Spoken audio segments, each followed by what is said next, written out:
अस्सलाम वालेकुम। अस्सलाम नमस्ते सत श्री अकाल। उम्मीद करता हूँ फिट होंगे, बेहतरीन होंगे, अपनी लाइफ अच्छे से एंजॉय करोगे। हम तीनों की तरह देवों के देव महादेव एपिसोड है जी 415 और पार्ट 1 है। लाइक शेयर सब्सक्राइब कर दें। स्ट्रेट चलते हैं वीडियो की तरफ। इनका नाम है राणा मोहम्मद अली। मोहम्मद समीर खोखर। वाले सत्यान Iqbal. So guys let's start. आप तो सर्वज्ञ है, सर्वव्यापी है, अंतर्यामी है। आप तो साक्षात सत्य है।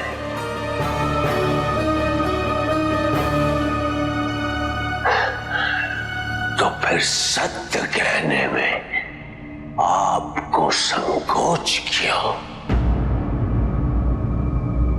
अंश कभी अपने मूल से पृथक हो सका है भला?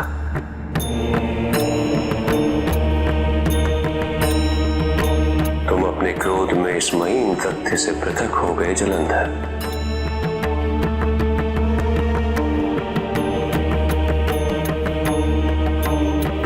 तुम मुझे अपने जीवन से अलग नहीं कर सकते।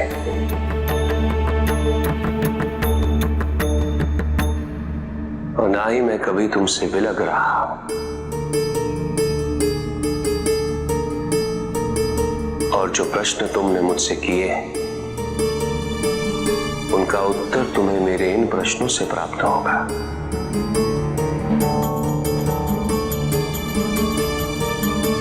क्या तुमने कभी सोचा है जलंधर कि तुम समुद्र देव तक कैसे पहुंचे?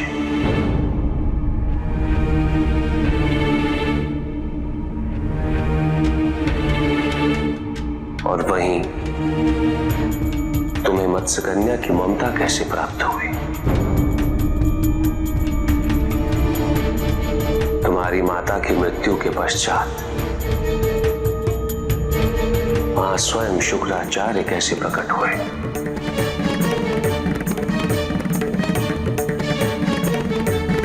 जब तुम असुरों को एक करना चाहते थे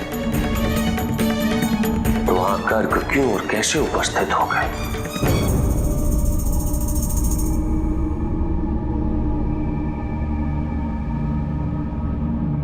जब इंद्र ने मूर्छास्त्र से तुम पर वार किया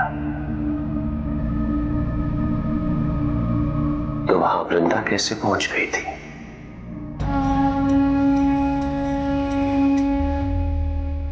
काल की गति इतनी महीन और तीव्र है कि उसे समझने में कई युग भी कम पड़ जाते हैं।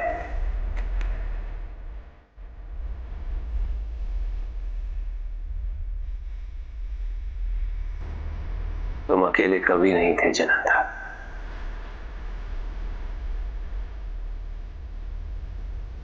मैं हर क्षण इन विभिन्न रूपों में तुम्हारे साथ था।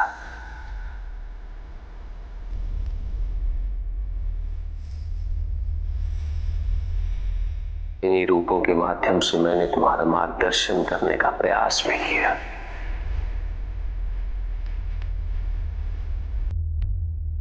किंतु तुम अपने अहंकार में ना ही मुझे देख सके और ना ही मुझे सुन सके।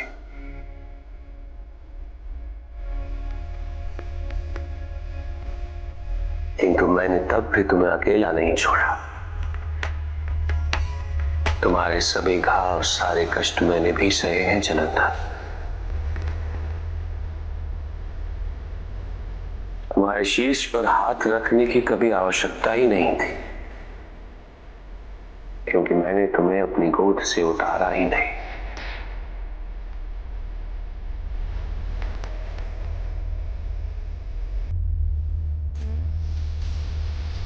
ये युद्ध मेरी क्रोधाग्नि का कर्म युद्ध था। इस युद्ध में जब भी हाथ उठा मेरा ही उठा। जब भी घाव लगा है मुझे ही लगा है। मृत्यु भी मेरी ही हुई है और मैं ही जिया हूं।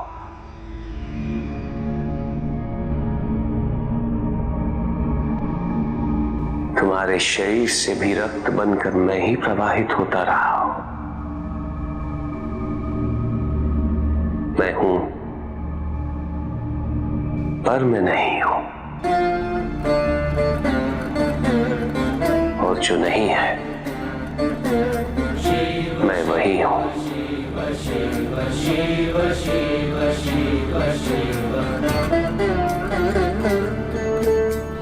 जलंधर, समुद्र में लहरें उठती हैं।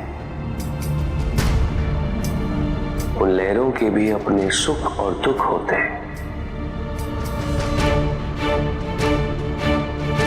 किंतु लहरों के वो सुख और दुख अंततः समुद्र के ही सुख दुख है।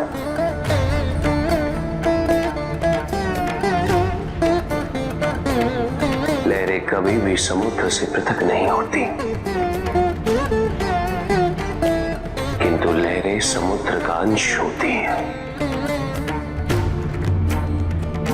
उसका विकल्प नहीं।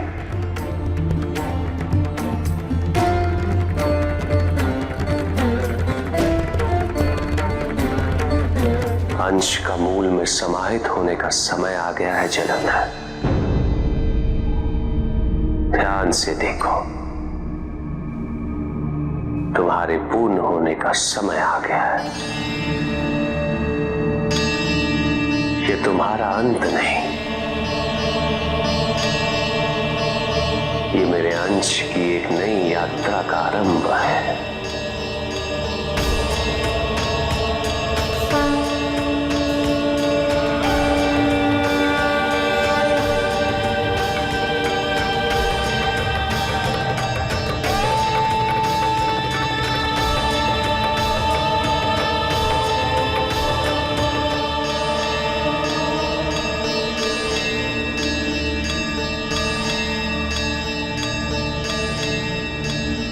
यात्रा वही शुभ होती है जिसमें आत्मा पर कोई बोझ ना हो। हम तुम्हें शुद्ध मन से विदा करते हैं।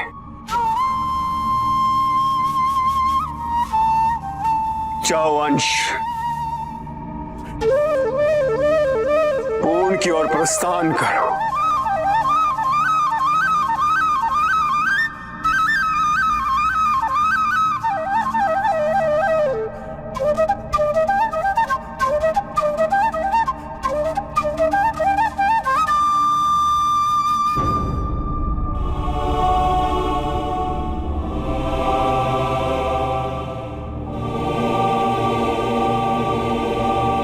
परिस्थितियों में पढ़कर तुमने जो भी कृत्य किए वो अक्षम्य है, किंतु तुम्हें अपने कर्मों का फल मिल चुका है।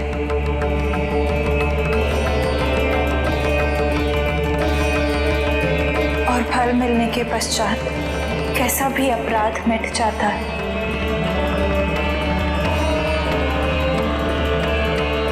जाओ,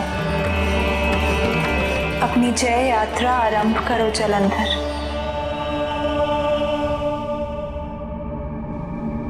तुम्हारा कल्याण हो।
लें जी, जलंधर का जो है वो एक किस्म का अंत हो गया है। और पहले सबसे ये बात कर ले कि ये 415 एपिसोड है, पार्ट 1 है, और एक पार्ट और आएगा, और उसके बाद हम जो है कुछ और वीडियो लेके आएंगे, और उसके बाद विष्णु पुराण जो है वो शुरू करने लगे हैं। आप ना कहिएगा कि जलंधर वाला सीन जो है वो देख लें, हमने आप लोगों के कहने पे ही जो है वो आगे बढ़ाया था, तो और हमें ये सारा कुछ जो है वो जानने को मिला। अब आगे हम जो है विष्णु पुराण जो है वो शुरू करेंगे, और एक पार्ट और है इसका भी, 415 पार्ट 2, वो भी हम करेंगे। और उसके बाद जो है क्योंकि अंत हो चुका है जलंधर का, और ये चलें एपिसोड मुकम्मल कर लेंगे, और उसके बाद विष्णु पुराण अब देखेंगे। कुछ और वीडियो भी लेके आएंगे, अगर कोई है तो रिकमेंड कर सकते हैं आप लोग, वो लेके आएंगे, और उसके बाद विष्णु पुराण शुरू कर देंगे। बाकी अभी देखा जाए एपिसोड के बारे में, तो बहुत जो है बाकी एक इमोशनल जो है वो एपिसोड रही है ये। और इसमें शिव जी ने जो है वो उत्तर दिए हैं, जो कि पिछले एपिसोड में हम बात कर रहे थे कि उसने क्वेश्चन किए, और उसके क्वेश्चन भी ठीक है। तो अब शिव जी ने जो जवाब दिए हैं, और वो उन्होंने यही कहा कि कभी ये सोचा है कि उस वक़्त जो है वो समुंदर देव जो हैं, समुंदर देव जो हैं, वो कैसे वहाँ पे पधारे? उसके बाद तुम्हारी ममता तुम्हें कैसे मिली? एक मत्स्य कन्या के थ्रू। और उसके बाद जब उनका वध हुआ, तो वहाँ पे गुरुचार्य कैसे वहाँ पे पहुँच गए? शुक्राचार्य जी। तो वो सारी चीज़ें जो हैं वो बता रहे हैं कि असल बताने का मकसद यही है कि वो मैं ही था, वो मेरे ही मतलब कि वो मैं ही था, और मैंने ही ये सारा कुछ किया, लेकिन तुम्हें नज़र नहीं आया, तुम्हारे अहंकार की वजह से। अहंकार की वजह से जो है वो तुम ये चीज़ें नहीं देख सके, और इस चीज़ों के बारे में सोच नहीं पाए। और जब उसने अपना क्या नाम है उनका, इंद्रदेव जो हैं, उन्होंने एक हथियार जो है वो चलाया था, वो जो बेहोशी वाला, तो उस वक़्त वृंदा वहाँ पे कैसे आ गई? तो वो भी मतलब कह रहे थे कि वो भी मैं ही था। तो मैं मतलब अगर कुछ भी ना हो तो फिर भी मैं ही हूँ, अगर कुछ है तो वो भी मैं ही हूँ। तो शिव जी जो हैं उनको एक किस्म के क्वेश्चन दे रहे थे, और कि इनके बारे में कभी सोचा, और इन्हीं में ही तुम्हारा उत्तर जो है वो छुपा हुआ है। कि मैंने कभी तुम्हें अपने से अलग नहीं किया, और ना ही जो है वो तुम मुझसे अलग रहे हो। तो अभी जो है उन्होंने अपने अंदर जो है जलंधर को समा लिया है वापस से, और पूर्ण हो गई है, और एक और वो कह रहे हैं कि जो सफ़र है वो आरंभ होगा, ये अंत नहीं है तुम्हारा। तो वहाँ पे जो है वो समझ चुका था अब जलंधर, और जलंधर को इस चीज़ का पछतावा भी हो रहा था कि मुझे जो है वो इन चीज़ों के बारे में भी सोचना चाहिए था। उत्तर उत्तर जो उनके दिमाग में थे, दिल में थे, जो वहम था, वो सारा ख़त्म हो जाता अगर इन चीज़ों के बारे में सोचते जलंधर तो। वही शिव जी जो हैं बताना चाह रहे थे कि मैंने कभी अलग ही नहीं किया तुम्हें, और तुम्हें जो ज़ख्म होते थे, तुम्हें जो तकलीफ़ होती थी, वो मैं बर्दाश्त करता रहा हूँ। तुम्हारा जो अभी बह रहा है, वो भी मैं ही बह रहा हूँ उसमें। तो मुझे भी तकलीफ़ होती रही है। तो वो यही बताने की कोशिश कर रहे थे, लेकिन ये है कि वो अहंकार में डूबा हुआ था जलंधर, उस वक़्त उसको नज़र नहीं आया। लेकिन अभी उसको वो सारा कुछ रियलाइज़ हो रहा था, और उसके बाद गुरु शुक्राचार्य जी ने भी उनको जो है वो मुक्त कर दिया, और कह दिया है कि अब तुम्हारा पूर्ण होने का वक़्त आ चुका है। अब यहाँ से जो है वो क्रोध अग्नि निकली थी, वहीं पे जो है वो समा गई, और इस तरह जो है जलंधर का जो अंत है वो हो चुका है इस संसार से, मतलब। तो बहरहाल एक इमोशनल जो है वो एपिसोड थी ये वाली, और शिव जी वाक़ई तकलीफ़ में नज़र आ रहे थे उस वक़्त भी, जब ये सारी बातें कर रहे थे उस वक़्त भी, और जब उन्होंने हथियार उन पे चलाए तब भी जो है वो इमोशनल थे और तकलीफ़ में थे, वो नज़र आ रहा था पिछले एपिसोड में भी। और उसका उन्होंने बता भी दिया कि तुम्हें जो ज़ख्म मिले हैं, तुम्हें जो तकलीफ़ पहुँची है, वो असल में मुझे भी पहुँची है, क्योंकि तुम मेरे ही अंश हो। तो बहरहाल जी, अभी एक पार्ट रहता है, उसमें देखेंगे जी क्या होता है। जी, बिल्कुल जी। यहाँ पे जलंधर के बहुत सारे सवाल थे और उनके जवाब बड़े अच्छे तरीके से उनको शिव जी ने दिए हैं। वही बात है कि उसको लगता था कि उसकी सहायता किसी ने नहीं की, किसी ने उसके सर के ऊपर हाथ नहीं रखा, कोई सहारा नहीं बना। लेकिन बाज़ औक़ात ना इंसान हो, असुर हो, कोई भी प्रजाति हो, उसे समझने में बड़ी दिक्कत होती है। हमेशा वो उस एंगल से देखना चाहता है जिस एंगल से वो देखना चाह रहा होता है। अगर वो जो छुपी हुई चीज़ें हैं, जो उसके साथ इस तरह के कार्य होते हैं जो उसने कभी सोचे भी नहीं है, उनके ऊपर गौर-फ़िक्र अगर वो करे और उनको ध्यान से समझने की कोशिश करे तो उसे लगेगा कि कोई न कोई ऐसी शक्ति है जो उसके साथ मौजूद है, जो उसकी सहायता कर रही हैं। जिस तरह से शिव जी ने इनको बताया, उन्होंने कहा कि मैं तो हर रूप में तुम्हारे साथ आता रहा हूँ, लेकिन तुम खुद उन चीज़ों को समझना ही नहीं चाहते थे। तुम्हें सिर्फ़ और सिर्फ़ अपने अहंकार में और अपनी मैं में तुम इतने अलीन हो चुके थे कि तुमने हकीकत को कभी समझने की कोशिश ही नहीं की। ये शिव जी की तीसरा नेत्र जो था, उससे निकली हुई क्रोध अग्नि थी, उसी से जालंधर का जन्म हुआ। आज जालंधर जो है उसको मुक्त कर दिया गया है और वो वही क्रोध अग्नि बना और शिव जी की तीसरा नेत्र जो है उसी में वो समा गया। तो बिल्कुल जी। और हमारे ज़हन में भी यही सवाल था लास्ट पार्ट देख कर कि मतलब जालंधर ने जो सवाल किया इनका जवाब क्या होगा? तो शिव जी उन कैरेक्टर्स के थ्रू जो उनके नज़दीक थे, शुक्राचार्य जी, वृंदा जी, तो वो उनके करीब रहे हैं और क्योंकि वृंदा जी ने भी उनको गाइड करने की कोशिश की हर मुमकिन वे से। और शुक्राचार्य ने भी उन्होंने तो रोका बहुत दफ़ा इन्हें ऐसी चीज़ें करने से। और जब अपहरण किया था माता पार्वती जी का, तब भी उन्होंने इस चीज़ को लेकर क्रिटिसाइज़ किया और नाराज़ भी हुए थे और वो नाराज़गी अभी तक चल रही थी। लेकिन कह लें कि उन्होंने फाइनली जो है मोमेंट, उन्हें पता था कि फाइनल मोमेंट आ चुका है। उन्होंने क्षमा कर दिया उन्हें और उन्होंने कहा कि मुक्ति कंप्लीट नहीं होगी तब तक। माता पार्वती जी ने भी कहा कि जाने-अनजाने में जो चीज़ें हुई हैं। शिव जी जिस तरह इमोशनल थे, उन्होंने कहा कि बालक अलग तो नहीं हो तुम मुझसे और ना मैं तुमसे, और तुमने कहा कि हाथ नहीं रखा मैंने तुम्हारे सर के ऊपर, तो मेरे ख़्याल में तुम तो मेरी गोद से उतरे ही नहीं हो।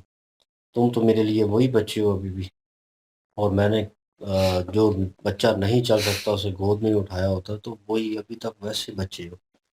तो जालंधर जो है वो इमोशनल था इस चीज़ को लेकर, अटैचमेंट उसकी थी और आँखों से आँसू बह रहे थे और उसे पता था फाइनल मोमेंट है। लेकिन शिव जी ने दिखाया उसे, और उनकी चेस्ट के ऊपर जो है वो वृंदा, उनकी पत्नी और उनकी माता जो है वो नज़र आ रही थी, और वो उनको पुकारते हुए उसी में दोबारा जो है वो आग की शक्ल इख्तियार कर रही जिस तरह वो आए थे, और शिव जी में समा गए। फाइनली उनका मोमेंट जो है वो कंप्लीट हो गया। लेट्स सी, देखते हैं नेक्स्ट पार्ट, जो लास्ट पार्ट है हमने करना है, उसमें क्या सिचुएशन होती है। लाइक शेयर सब्सक्राइब कर दीजिएगा। इंशाल्लाह मिलते हैं नेक्स्ट वीडियो में। अपना ख्याल रखिएगा, वो हम याद रखिएगा। तब तक के लिए अल्लाह हाफ़िज़। पीस।